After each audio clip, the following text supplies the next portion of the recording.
Hi everybody, welcome to the video and live streaming show. I'm John Lacey and I'm joined as always by Sam Proof. Today on the show, we're reflecting on our early entry into live streaming and reflecting on some of those things that we didn't quite get right in the hope that maybe you can learn from our mistakes and, you know, have a little smoother transition into the world of live streaming. So that's coming up today. We're going to cover things like mindset, interactions, workflow, and repurposing. So that's coming up on the show. We'd love to hear from you if you are actually watching live. Let us know in the comments where you're watching from. That would be great. You can also do hashtag Team Live if you're watching live.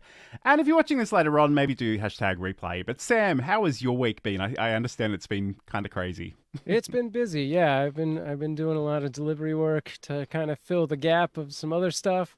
I actually also, this is my second podcast of the day. We had the Just Kidding Around podcast earlier this morning, and we're going to talk about that later because mistakes happened. How's everything with you, John? Yeah, doing okay. It is one of those things that you when you get a little bit older, you know, I don't quite have the energy that I used to have, and it's kind of frustrating because I want to conquer the world, and I'm like, no, I really need to just lie down. Yep. I'm feeling a lot of that this week. Absolutely. So that struggle is particularly real. But I guess on today's show, I'm really intrigued to hear more about the Just Kidding Around podcast issues. That's going to be really interesting. But today on the show, we are sort of going to be talking about some of the mistakes that we've made and, you know, what we can learn from them. Hopefully what you can learn from them as well. Hello to Roy, Tech Troublemaker, who's out there in the chat today. Interestingly, coming up twice in my chat screen, which is interesting, but that's cool. How you doing? So today on the show, we are talking about some of those things that, you know, maybe didn't go quite right and what we've learnt from them along the way. So I guess let's just get stuck in. So it's funny, over the week, I've been thinking about this a lot, and I schedule these out sort of a solid 5 or 6 days ahead of time. And I think that some of the things I put in the description probably aren't the things we're actually going to be covering today, because I kind of thought of some other things that just seemed more important. And I think mindset is actually a big one, because I guess what I see, and like Sam, I don't know if this is true for you as well, but I see a lot of people that want to do video, they want to be on camera, but they just can't bring themselves to actually do that. So I thought it might be worthwhile talking about, you know, overcoming some of those limiting beliefs and things that we can do instead. And I guess for me, one of the big things was, you know, just waiting until I felt ready. And the reality is you're really not going to ever feel ready to get started. And especially if you're a perfectionist, you can just procrastinate on this forever. So for me, it's really about showing up, going live, getting more comfortable on camera, talking to the audience, and just the repetition of that. And you know, we actually have a fair bit of audience participation on this show, but on my first show, Coffee and Content, like, it was not unusual for me to be broadcasting to myself. Oh, yeah. And I would still sort of go in there with that attitude that, you know, I've got stuff to share and I'm going to do a good job of this, especially for, you know, people that maybe can't join you live, or maybe you're repurposing the content later on. So I guess that's kind of... And again, I know you've been doing this for a really long time, Sam, but and you do have a bit of an acting background as well. But like, initially, did you have any of those sort of feelings and things that maybe held you back? Oh yeah, I definitely think early on it was, you know, and I was doing before live, I was doing YouTube videos. So early on, I was this sort of aspiring writer, actor person who wanted to do these sort of things. And YouTube showed up and I was watching all of these other people do it. And I had jobs and I was doing jobs and I was like trying to, you know, figure it all out. And then it was just one of those things where I was like, I'm just got to do it. You just got to put one foot in front of the other. And I think a lot of that mentality comes from, I used to do a lot of open mic nights, like poetry or music. And you can sit by and listen to a lot of other people do a lot of bad poetry readings and, you know, and think, yeah, well, I could do just as bad poetry and just do it. And like, it's just going to happen. You know, it's just some form of stage fright, really. And all of the great actors still get that sort of, anticipation or anxiety. It's not like they have conquered this and suddenly they just never think, oh God, what if I mess up? Or what if I'm talking to an empty theater? Or what if no one shows up for my movie? They just know that's a possibility, and it's an unlikely one probably, and just go with it. And in the case of like live streaming, yeah, when you get started, unless you've come off of the back of something else, there is a very good chance that, yeah, no one's going to be there. So there's two things. Put someone there. Like, call up your closest friend or your mom, be like, be in this chat room, type things, just react. Or just pretend that they're there. Because nobody else, if they see the replay, they're not going to know.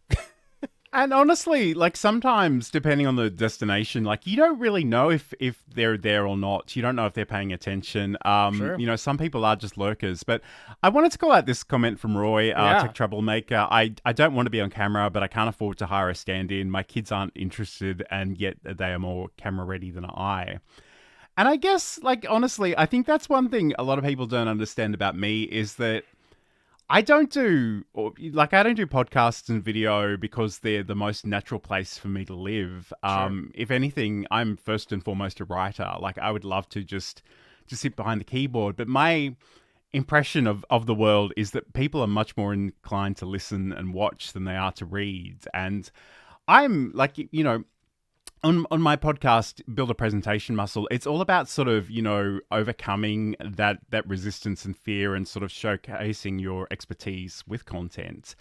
And, for me, like the important thing is that I do continue to show up. And like, this is, I think, the 41st episode of this particular show. I did a whole bunch of other shows before that. And it's, for me, I'm a fairly habitual person. Like if I can work something into my weekly routine, that's amazing because that's, you build up the repetition, you get better at it, you feel more confident over time. And it's just that it sort of compounds, and like, especially, it's funny, you talk about the bad poetry reading. Like, I think sometimes we look to people that are incredibly successful at what they do and go, why couldn't that be me? When sometimes it really is just good for your ego to see somebody that's doing a pretty average job and right. Go, yeah, I could totally get involved in that as well. So, so I guess another thing that might hold you back and has certainly factored into my thoughts over the years is just worrying about people actually judging you.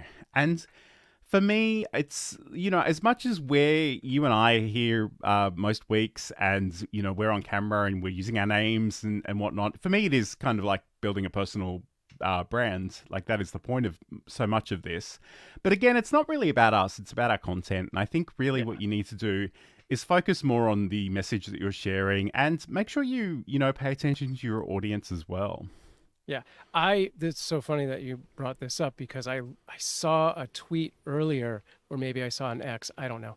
I wish I remember who it was, but the gist of it was literally like the biggest YouTubers, the biggest live streamers are not going to come down on you for making a video with 3 views, for doing a live stream to 0 people. It's the people who don't have the balls to do it themselves, And that's the truth of it. Like, the haters are the people who want to do it, but just don't have bad enough poetry to get up there, So, yeah, it's not about you. It's about them. And, yeah, just get going.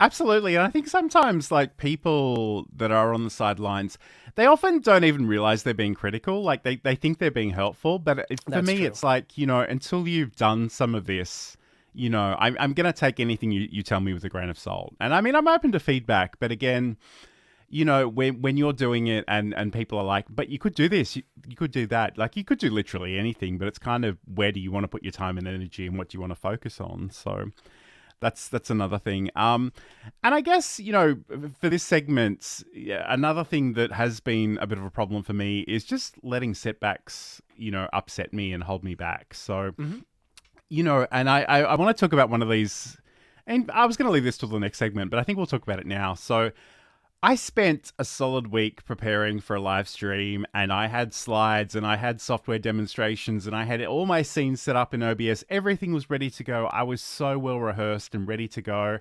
I did the whole stream.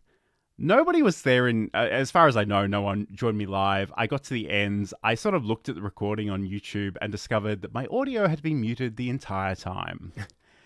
And Yep. I was just ready to throw myself in front of a bus at that point in time. It was just so depressing. I was like, oh my God. And to be honest, with my temperament, that could have just ruined my entire month. But I don't know what it was, but in that moment, I sort of went, you're being stupid. Just schedule it for half an hour from now. We'll do the whole thing again. It'll be fine. And it actually was better. And I actually had people join me for the second time. So again, whatever setbacks you're having, live happens and, things will go wrong. And it's not really a question of whether they'll go wrong. They definitely will. It's kind of how are you going to react to them when they do? Yes, not to try and one-up you, but I sort of teased this earlier. This is the second podcast I've done today, and the first one did not go well. And I'm not sure what the breakdown was at this point, but yeah, we did the second episode of Just Kidding Around this morning, and apparently 90 seconds into it, the stream dropped, and I did not realize it for almost half an hour. Thankfully, I did, and my guest was very on board and used to doing these sort of indie productions. And so we just took a beat and restarted and went right back into it. Maybe I didn't ask all of the exact same questions, but we did cover another half hour worth of content. And yeah, for, a good 5 minutes after that, I was kicking myself, and I was like, I gotta get out of this. It's done. It's good. We actually got something out of it. It's fine. So mistakes are gonna happen. Live is gonna happen, and live streams, you're almost always going to have an issue, and it is almost always going to be a different issue than the one you last had. I've said that for a decade. Absolutely. So I just want to say hi to a few people in the chat. So hi to Garen Belaney from Micro Studio. When it's time to go, grab that Micro Studio. He was doing some CapCut editing earlier today on live, which was really cool to watch. And hi to CG for joining us today as well. Second podcast of the day, CG. Thank you. Yes, absolutely. That's awesome. So I guess, before we move on, speaking of mindset, this is, and I must admit, I'm a pretty pragmatic person. You show me how to do something, I'll do it. But sometimes the idea of mindset is a bit abstract for me. And it was really good to actually hear on my podcast, Michelle actually break this down. When we wrote the LinkedIn branding book, Michelle Griffin and I, when we wrote that together, we started with mindset. And in that, we came up with almost 28 fears of why people don't want to put themselves out there. And that fear is really real for people and holds them back in so many ways. And introverts and extroverts, and it doesn't matter whether you're a CEO or back at the beginning, it's been really interesting. And we started with it because we figured if you can't get in that right mindset, the rest of it doesn't happen. And, people were like, mindset, branding, how do those two things go together? Well, if you don't have the right mindset, you won't put yourself out there. You won't create content. You won't send someone a direct message. You won't comment. There were so many stepping stones that came after it. And so it's probably the most popular chapter in the whole book that people always comment on. They always can see themselves in some of those fears, and we've all got them.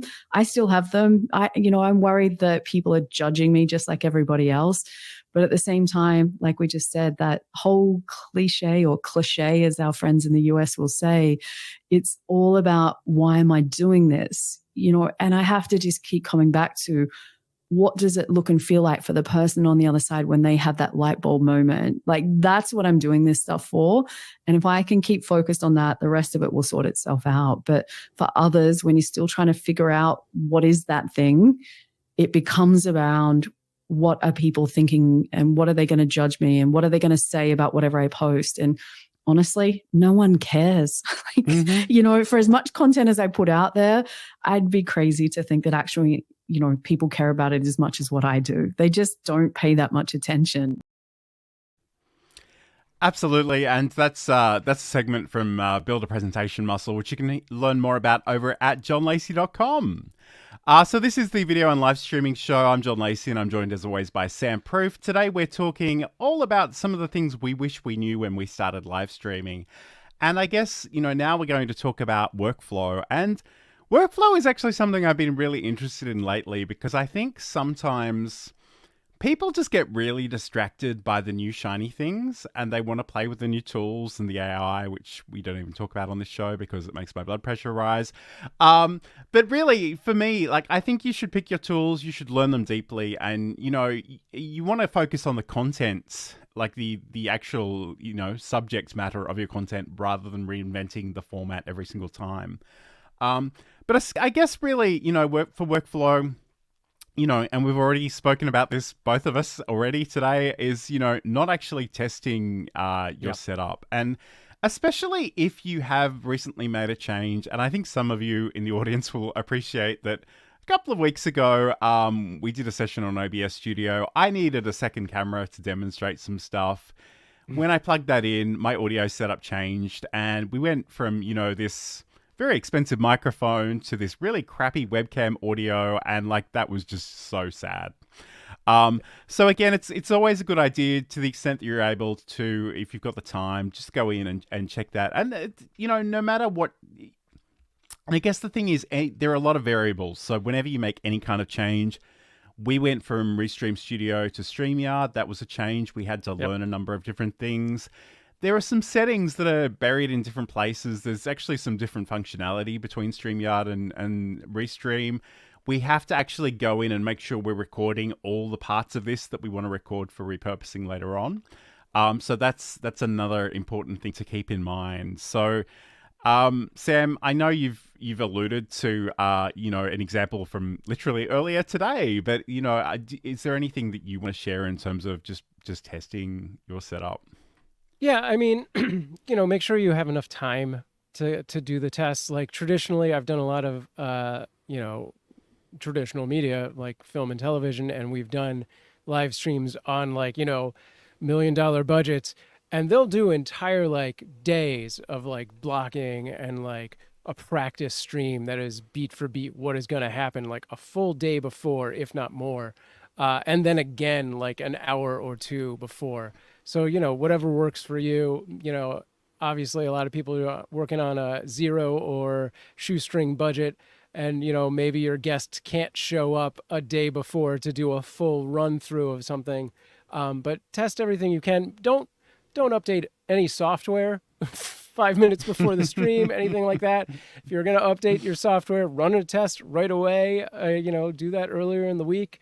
And, I like to do, if I can, an hour before the show, a tech test if I'm having a guest, where I have them come in and I can see everything. I don't necessarily do a live stream, but sometimes I'll go live to either a private channel. If you have Twitch or YouTube, you can do private or unlisted. Twitch, you can set yourself to a testing mode. Or if it's a different website, platform that does not have that kind of tool built in, you create a second profile that is a private profile and stream to that one, and just make sure you reset that before you go live on your actual show. But yeah, test all the time. Absolutely. Okay, so this is a video and live streaming show. Big hello to some people joining us in the chat, including Ender Trading, and also Claire, who's forever lurking. Hey, Claire. We love a lurker. Thank you for joining us.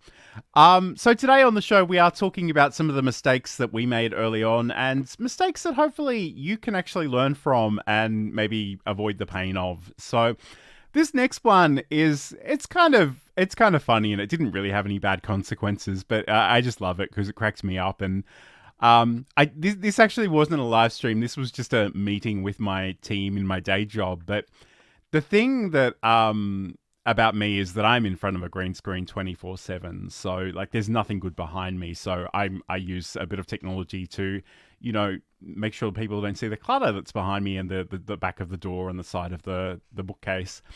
But the thing about being in front of a green screen is that you have to kind of be mindful of the outfits that you're wearing and the clothes that you're wearing, because if it's a little bit too much like the green screen, that's going to be a problem. And I sort of learnt this the hard way a week or so ago.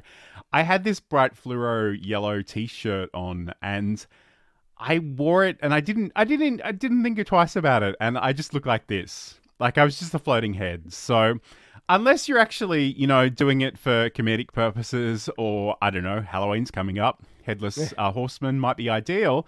But yeah, especially if you are working with a blue screen or a green screen, just be mindful of that wardrobe and maybe, create a list of things not to wear on camera. Yeah. All right, cool. So one of the things that this is probably the earliest lesson I actually learnt from going live streaming was that I was, not only was I sort of, I was very green to live streaming when I started, and I was nervous and I was talking really, really quickly, and I'd probably get through my content really, really quickly. And the thing that I didn't really understand at the time was that I would say the last thing I wanted to share with you, and I would hit the stop streaming button immediately. And what actually happens when I did that, especially with my older internet that was a bit slower at the time, was it would cut me off mid-sentence. So I do kind of encourage you to have sort of opening and closing sequences, whether that's a video, whether that's a static image. It's also good to have, 15, 20 seconds or something at the end of your live stream for the YouTube end cards as well. Yeah. If you want to, send somebody off to another piece of your content. So absolutely, that's a great thing to do. Literally the other thing that I noticed during my earlier podcast today, I was like, Did I have an end card the first time? Because it's just us, and I know we're wrapping up, and I'm going to want to let it keep going, and it's just going to be me going like this until it's done. And yeah, I didn't. I put it back on. I just have kind of a solid color. I was like, that's what it is. At least I know the cut point. And to be honest, like your end card doesn't need to be that elaborate, but you do sort of need to factor in some space for it.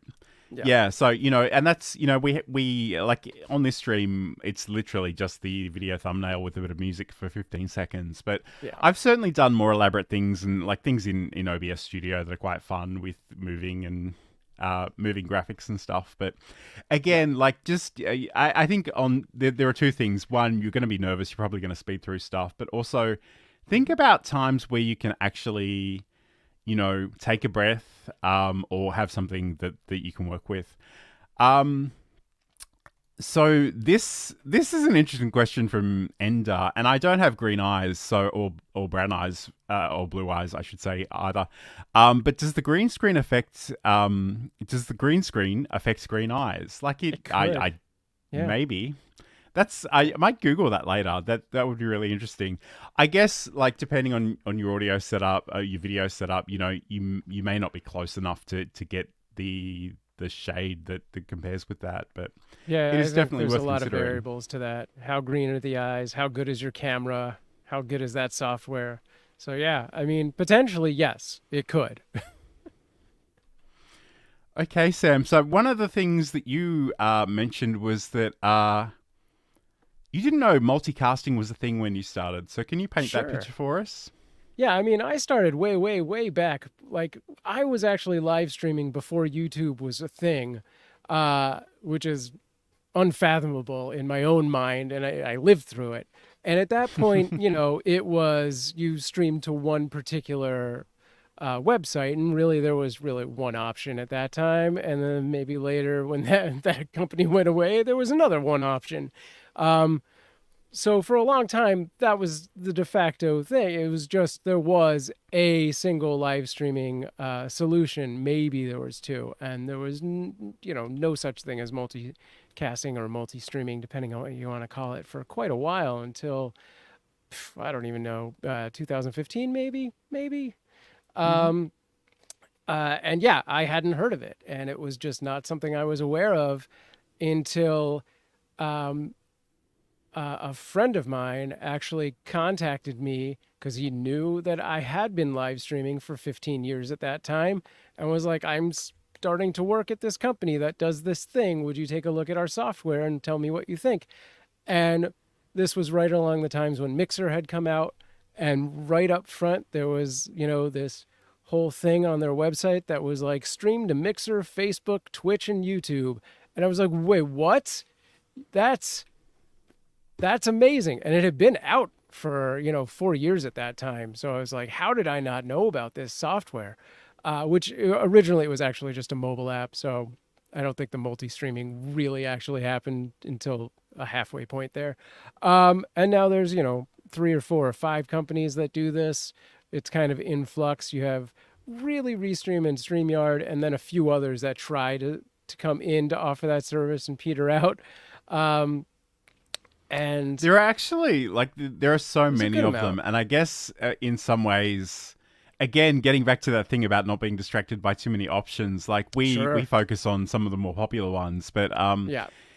At the end of the day, you need to just find something that works for you. But and we've spoken about this on previous shows, but it's wonderful that you can actually go to different destinations. But again, Yes. I think you need to still be strategic and think about where you're going live. And Yeah, and that's what I was going to get into is like just having the ability and just doing it is one thing, but doing it well is another thing. And as we talked about earlier, now you're not just talking to yourself on one platform potentially to 0 people. You're talking to yourself on 10 platforms potentially to 0 people, or potentially to a lot of other people who don't see each other, which is a whole other barrier of problems to deal with. And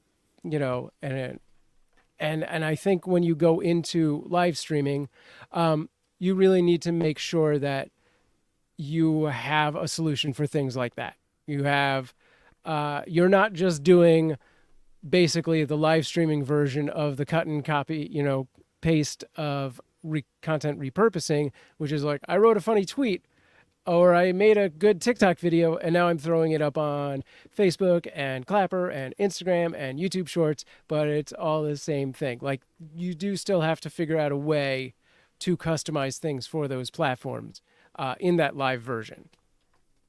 Absolutely. And I guess, the other thing that I think is a mistake, and certainly something that I worried about a little bit in the beginning, was, feeling like I had to have the biggest and best equipment to get started. Oh, yeah. And the thing you really need to work on, in my mind at least, is that, you figure out a proof of concept for the thing that you want to create. Whether that's a live show, whether that's a podcast, whatever it is, you need to try it out and think of how it's going to work for you, because there's nothing worse, and I know people that have done this, there's nothing worse than going out and spending $10,000 on your home studio, doing it for a couple of months and going, I really hate this. And it's Right. you've wasted all that money.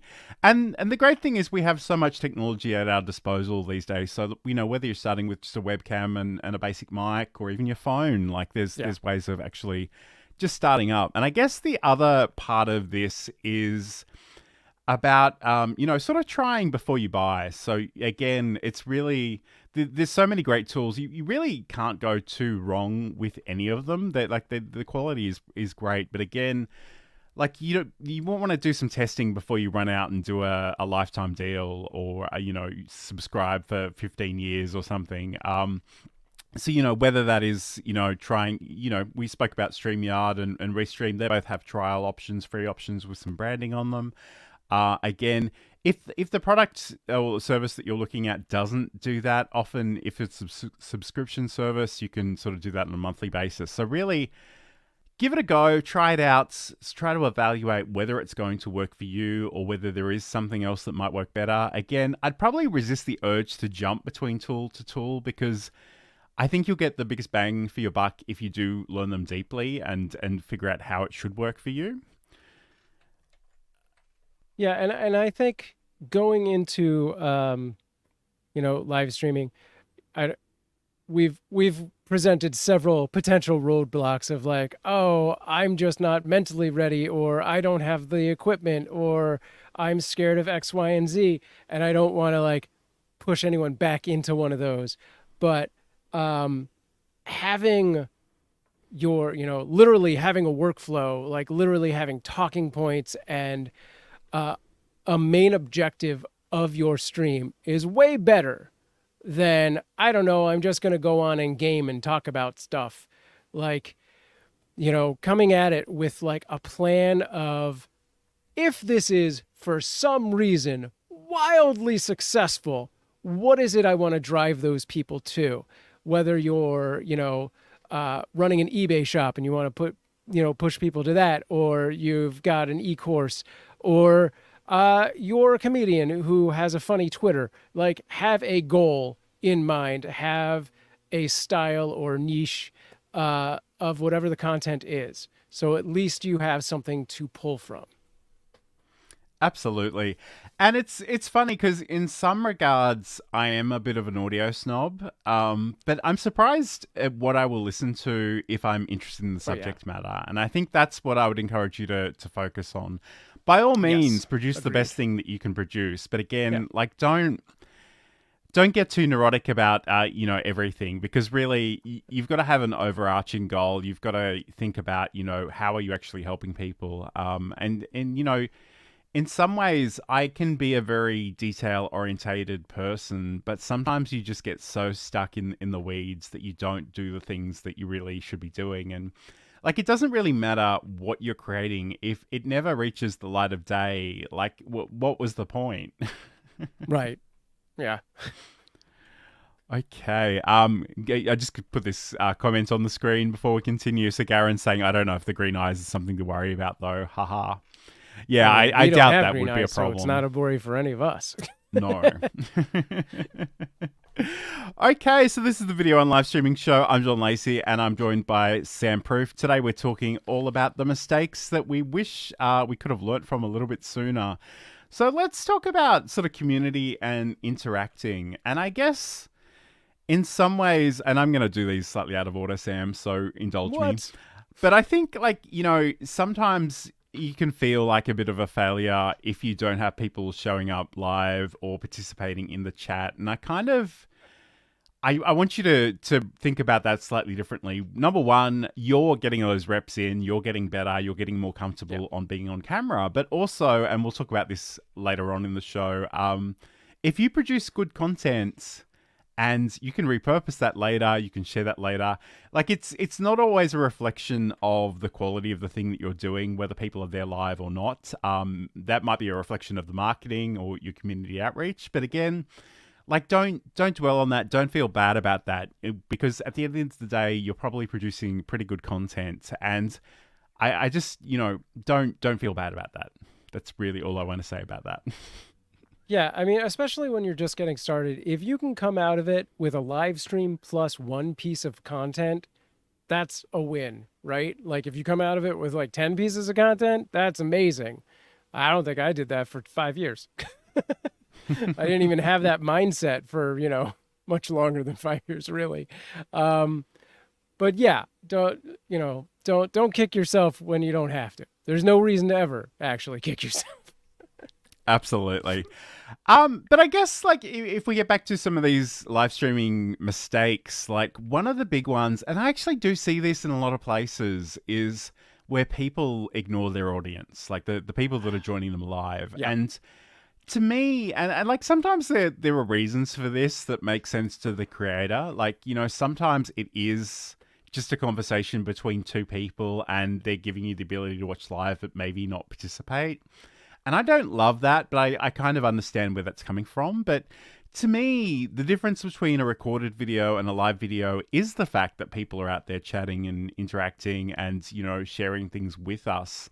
And, you know, they're literally sort of contributors to your content. And I think that's really interesting because people can take it in different places that maybe hadn't even occurred to you. And I think the shows are often richer for that.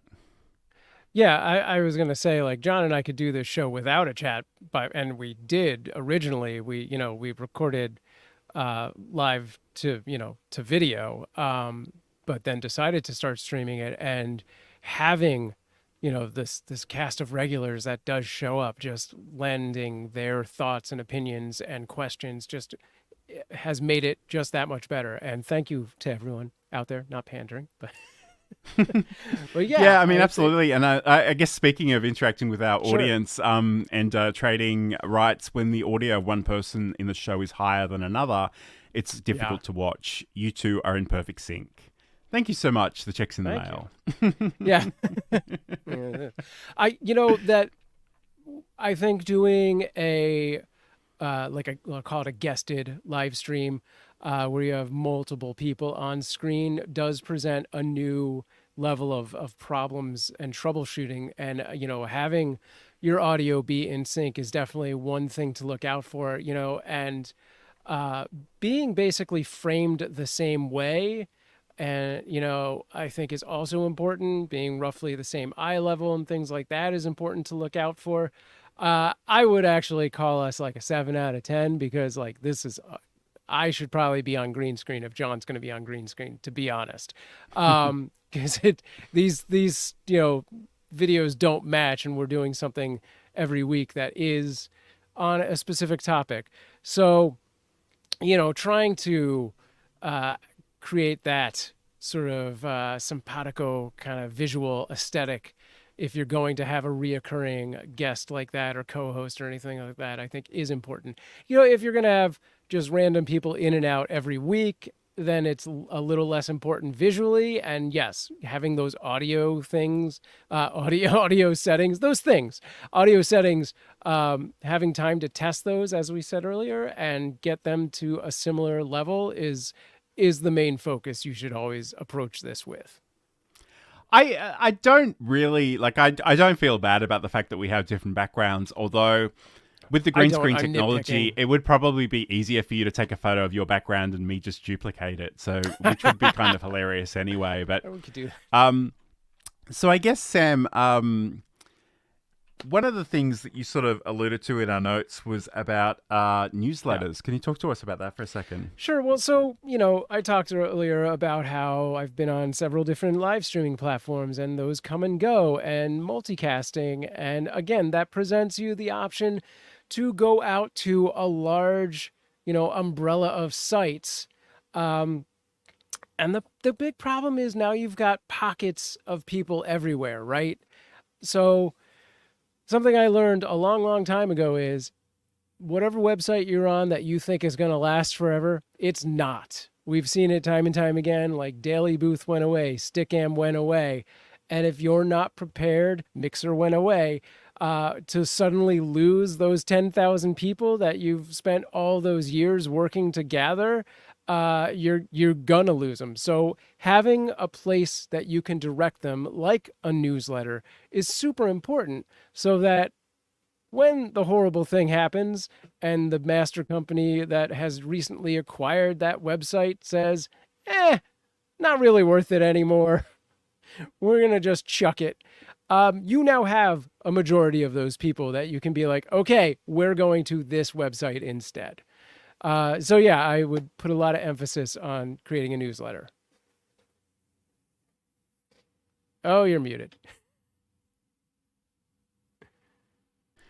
Sorry about that. I muted myself. The joy of live. Don't mute yourself is another lesson for today. But I guess that's the thing about going... social media is a great opportunity to potentially get in front of a lot of other people, but it's also rented land. So Yeah. whatever you can actually do in terms of getting, people to move to something that you actually have control over, your website, your newsletter, your email list, all those sorts of things, is certainly a good way of working. And, we say that as people who are very invested in different platforms, and we certainly don't want them to go away, but I think you do need to be conscious of the fact that that's kind of always on the cards. It's just gonna happen when it's least expected. And yeah, as John said, there are social media sites and you can direct them to that, but then you still have that problem. So having some kind of situation, whether it's your website or a newsletter, where you just have that contact information for the future, is the best situation. And also, you don't want to, give too many options, because once you've gone past 2 options, people start to zone out. They're like, well, what's really important here? And then they're gone. So all of those people who are like, yeah, link in bio, and then you go and it's a link tree with 20 links, how many of those links do you click, right? Like I'm lucky if I Absolutely. remember by the time I've gotten to the link tree why I was there in the first place.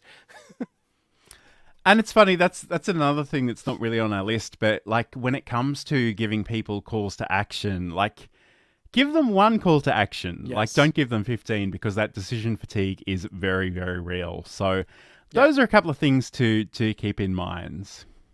Yeah, and I constantly training. No, go.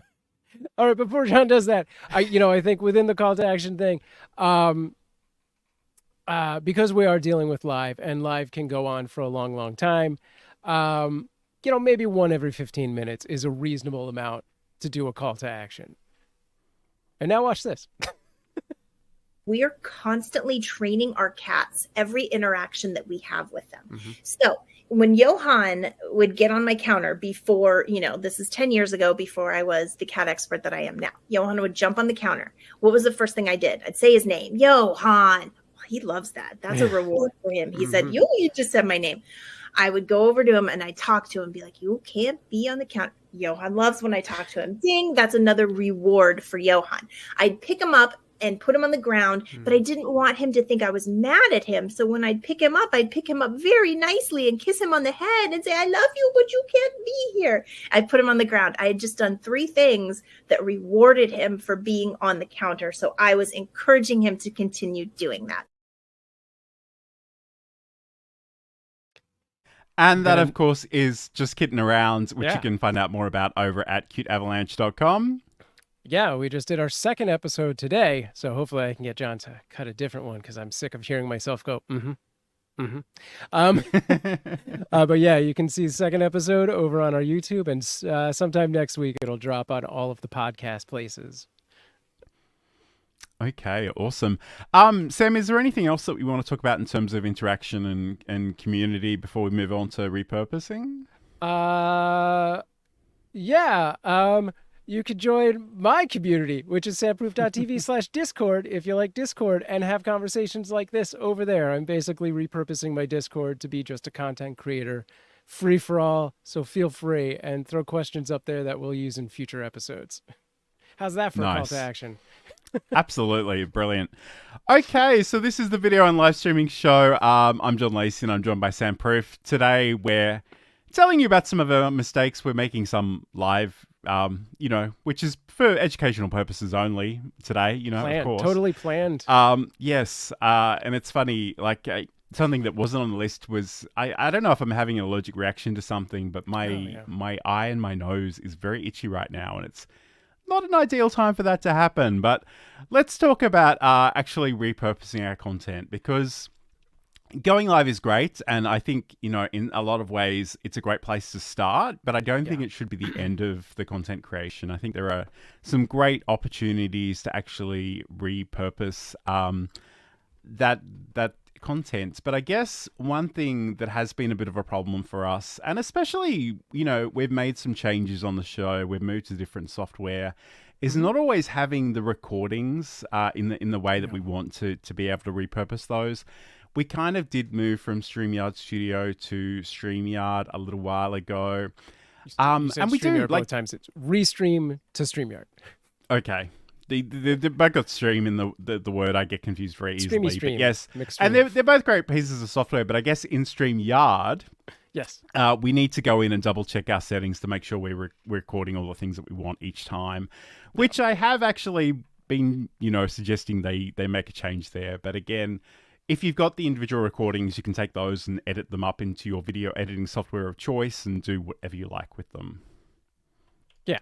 I think having a plan to, repurpose your live streams is the way to go about it. There's tons and tons of people out there live streaming for the sake of live streaming, generally a lot of gamers. But unless that is the thing that you're going to do and you're like, I just want to sit behind a camera and talk to people while I game for 8 hours because I'm achieving something else, which is just social interaction or something like that, approach it with like, what am I going to be able to do with the content after the fact? Don't do a show and be like, now what do I do with this? Like, no, going into it. Like, I am doing this to make an audio podcast. I am doing this to make YouTube VODs, whatever it is, have that plan before you do the stream. It's almost like all those YouTube gurus who tell you to make the thumbnail before you make the video. Like, know the purpose, and then you can, optimize how you go about the live stream. And I guess, depending on your live stream destinations, one of the things we often sort of stream out to different places. We'll schedule that in Restream or StreamYard. But once you've set up those events, you can go in and edit them on each individual platform. And, on YouTube, we know we have extra settings for the chat. We know we've got the ability to add tags and additional information. So again, it's worthwhile. And maybe you do that before you go live. Maybe you do that after you go live. I've already mentioned sort of earlier today that the idea I had for this show at the beginning of the week is kind of a little bit different to the show we're actually having for a variety of reasons. Not least of which because I've been thinking about it all week. And I think it's probably going to be a better show for that. But again, I might want to go in and actually update some of those tags or call out specific moments. Again, on YouTube, you can have those timestamps and people can jump to the parts that they're particularly interested in. Mm-hmm. You can go in and maybe do some closed captioning in there as well, so people can find the content thereafter. But again, you could also just cut moments out and they can be standalone videos, whether that's a vertical short clip or a horizontal longer clip. Like there's a lot of things you can do when you already have raw materials to start with. And again, I think for a lot of people, recording in the first place is such there's so much friction in that thing where they don't want to be on camera, they don't want to be on mic, they're a bit worried about what they might say or how they might trip up on their words. So if you got something that you think works well, it's a really good thing to sort of go in, edit it up, put it in different places, call out different aspects of it, and just give it a slightly longer shelf life than the live itself might have. Yeah, and along those lines, I know a lot of us are wearing like all of the hats. We are the host, we are the director, producer, writer, editor, all of the things. So anything you can do to make that recall easier for yourself, the better. Like I have a Stream Deck and a macro, and when I'm doing something like streaming on Twitch has a built-in marker system. So I have a button on my Stream Deck which will drop a marker in on Twitch. And like for the Kitten Cam, I actually have an entire Stream Deck page of different markers. It'll be like an unboxing or close-up of a cat or medicine or food time. So if I know, if like something has happened, I can just hit that really quick and later on find the marker in the timeline and cut that into a highlight, whatever it is. So anything you can do like that isn't going to mentally take you away from the show. Cause if you had to like, okay, at 0023, I had a funny moment. Oh, we're still talking? Shoot. You don't want to do that. But if you can do something where it's a hotkey or a Stream Deck key just to help you, you could also do like depending on Mac or PC, there's a variety of different macro programs out there, but you could have it just theoretically copy your time code from OBS and be like, that's a point, look that up, and it'll find it. Or just record the live time. If you had like a clock on the side here, you could just reference that. So anything you can do to make that easier for yourself. Absolutely. And I guess the other thing is like, there are a lot of people that can't join you live because, Yes. time zones exist. They have other commitments. It's funny. I literally woke up at 5 a.m. Sydney time this morning to watch a live, which I'll probably regret some point in the afternoon when I'm losing the will to live, but that's okay. But I guess it's important to consider that, people can't join you live. Maybe they'll watch the recording later, but maybe they don't have the time to experience the whole thing. Maybe they would appreciate if you had some of those key moments sort of called out in a shorter clip. And I think once and again, I guess I come to this with a bit of a bias towards educational content, but, if I've been thinking about something for a week, if I've spoken about something for an hour, I have a lot of thoughts about it, and I can I can write something, I can put a document together, I can, maybe have some slides. Like once you've focused on something, I think it's really worthwhile to actually articulate that in a number of different ways and think about how you could use that and share that with others and repurpose that content in that way. Yeah, and along those lines, YouTube is rolling out a new feature that will let you take your YouTube shorts and literally link those to VODs and live streams, and I think even other shorts, so that you can put out those sound bites and get those random, because shorts is generally, you're going to get a lot more random people than reoccurring people. And you'll get those eyeballs, and maybe, 5% of those can be positioned off and like shoved into another place. Like they're like, oh, that was an interesting tidbit. I want to see what else they have. So you can totally do that and hopefully grow your channel through those means. So look for that. It's still rolling out. I don't know anyone who has it yet. It's interesting because TikTok actually have a very similar thing where the short video can link off to a podcast episode outside of TikTok. But again, it's with all these new features, a lot of them are sort of restricted to, popular accounts, and which is the bane of my existence, not being incredibly popular. But these things sort of exist. So, if they are available to you, it's worth exploring. Definitely. Yeah. Okay, awesome. So I guess in terms of actually repurposing your content, again, there are all kinds of apps and tools out there. It's probably important that you figure out what works for you. I'm kind of old school in the sense that I like to edit in real software. Mm-hmm. It's funny, I've been hearing so many people get excited about Descript because they can edit via a transcript. And the problem with that is I've been doing this for 20, 30 years, and I'm so used to looking at waveform and going, yes, that's what I want to cut. So that's my problem. I'm too old. But again, it might be something that works for you, and you can sort of clip smaller parts out of a larger sequence in that software as well. So there's all kinds of things. Again, we'd love to hear about things that you might be using and topics that we might want to explore further on future shows. So that would be really good. Do you have any other final thoughts on repurposing content that maybe we haven't covered yet? Yeah, I mean, just like kind of along to tag off of what John was just saying, find your method and document that somewhere. I have, for every show I do, like a master doc of like, these are all the links I use. This is all the branding information. And then like, this is my pre-show checklist of things to do. And this is my post-show checklist of things to do. And, on Mondays, I do editing, and on, whatever it is, just have everything in one place that you'll actually look at and then look at it. Like, go in and reference that thing several times. And I guess like there's probably a couple of things that we skipped over earlier, and one of those was actually having a show run document. And again, Yes. If you know what you're going to be covering, having some sort of plan, it doesn't have to be too elaborate, but just a sense of where you're headed.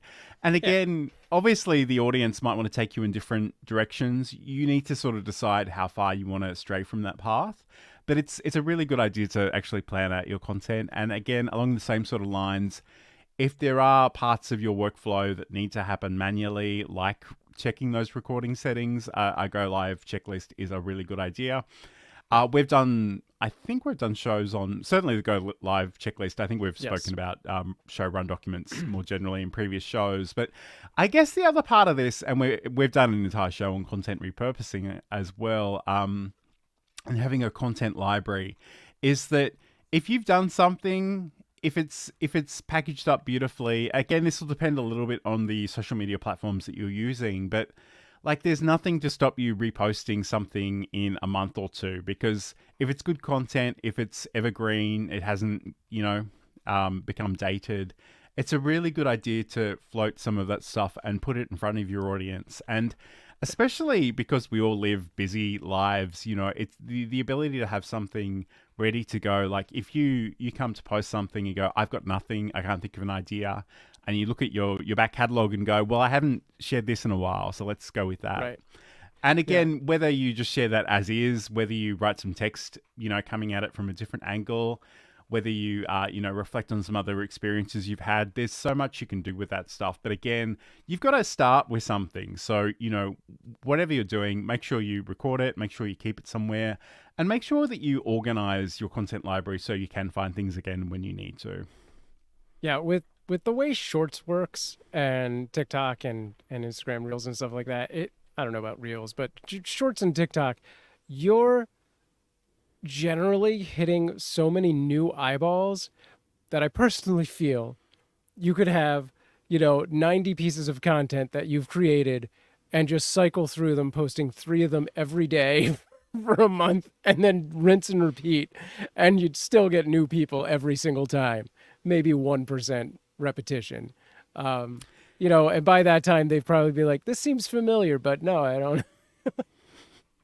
I mean, like TikTok especially is kind of funny because, I will see something and I will see it again and again and again.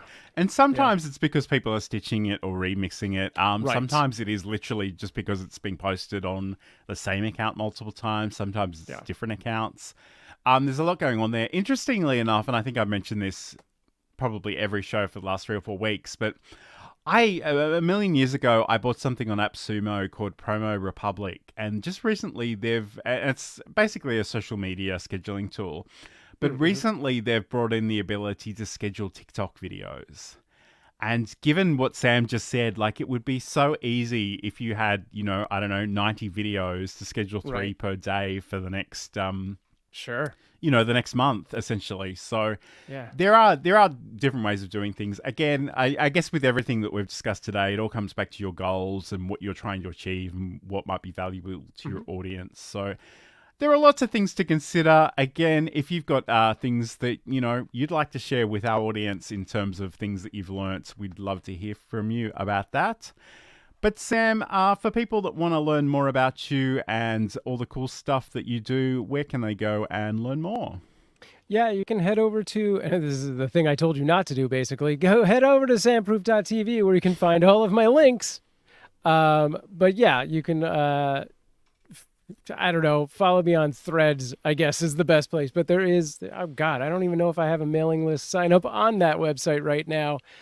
But I will, so sign up there. But also, you can find me at cuteavalanche.com, and that definitely has a mailing list. So if you're interested in cats, sign up to that for sure. Absolutely.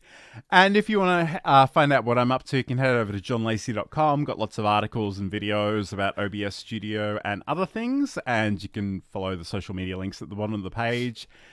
There are so many social media things right now. I don't even know which ones I'm on. I'm like, I want to post something and I just can't even remember the names of half of them to look them up. But you know what? My full intention is to just be focusing, as far as Twitter clones goes, on Threads.